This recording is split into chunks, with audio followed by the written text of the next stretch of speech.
Well, GOP candidates are making their final pitches before the first in the West Conference this week. Right now, Donald Trump may have the lead in Nevada, but Marco Rubio and Ted Cruz are both trying to position themselves as the alternative to the GOP frontrunner. Every one of us here wants to make America great again. But the question is, do you understand the principles that made America great in the first place? Let me just say this. The Democrats, if we nominate someone who's nebulous about these things, they're going to eat our lunch in November. Mike Barnes is a conservative political commentator and public policy advisor. Harlan Hill is a Democratic strategist and political consultant. It's great to have you both here today.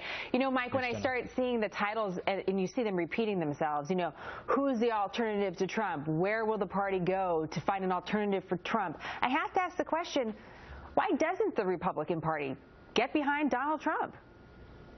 Well, I think that there are a lot of people who are just concerned about the way that he speaks and about his style as well as the substance. I think that it might be possible for more people to get behind Donald Trump if indeed he adds some greater substantive details to his proposals and adjust his language so it doesn't appear as though he's perhaps against certain populations, whether that be immigrants from Mexico or Muslims or other individuals who ultimately need to be included in our American system of welcoming people of all types. But voters across the states, Harlan, at least the early states, have sided with Donald Trump despite some of these inartful and oftentimes controversial comments from Donald Trump. And we see that in the Democrat Party as well, you know, with more momentum than previously thought going for Bernie Sanders in the race. So if we have that information, and I'm saying we as, you know, those that are reporting on the news and those that are watching the news, then why isn't there more of an embrace of Donald Trump? Because you see it across the aisle that people want an outsider, and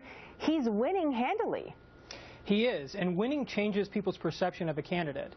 I think that we'll see this with some of the other candidates. Ultimately, for Marco to be really a viable candidate for the nomination, he's got to win somewhere. It's not enough to just come in second and third and in fifth in the case of New Hampshire.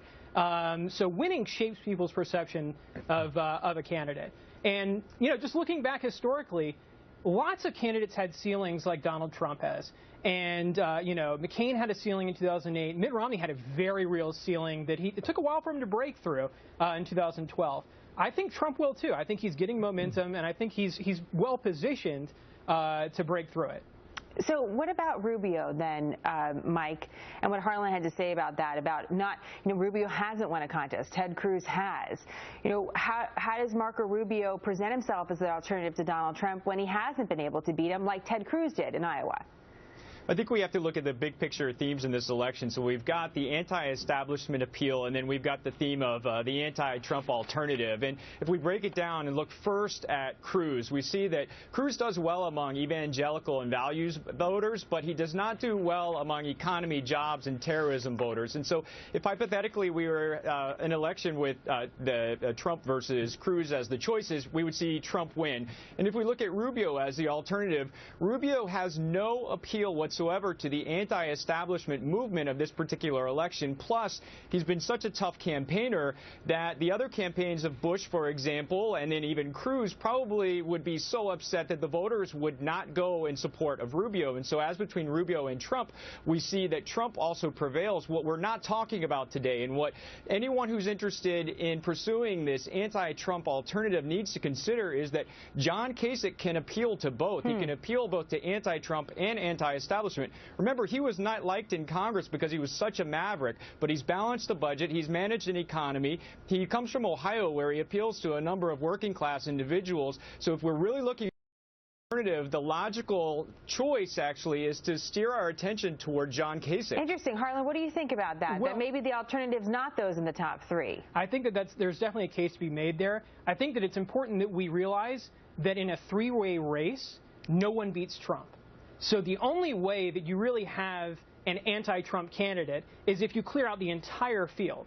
And just, you know, peeling off Jeb Bush and maybe Carson isn't going to be enough to break Trump's momentum. The math just doesn't work. You know, we saw that in a recent poll last week from The Economist and YouGov. You need to consolidate the field to two candidates, or Trump's going to win. Well, that brings up again the initial question that we asked in this segment. You know, the RNC issued the 2012 autopsy statement. That's how it was called, after, you know, losing the election to President Obama.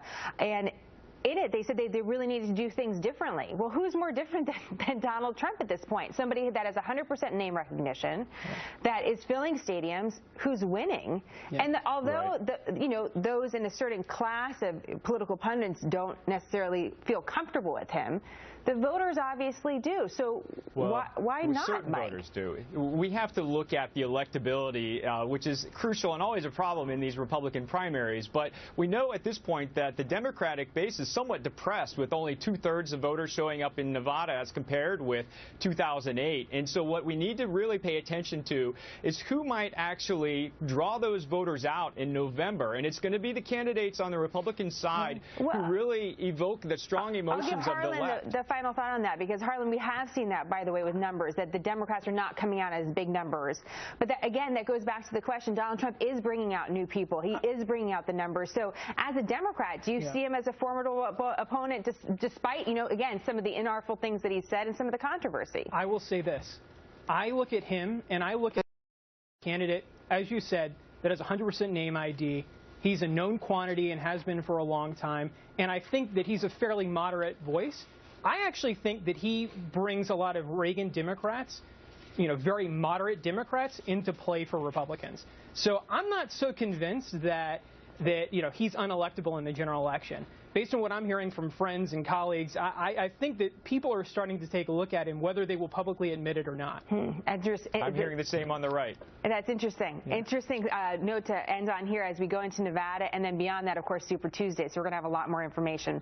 Harlan and Mike, great to have you both. Thank you very much.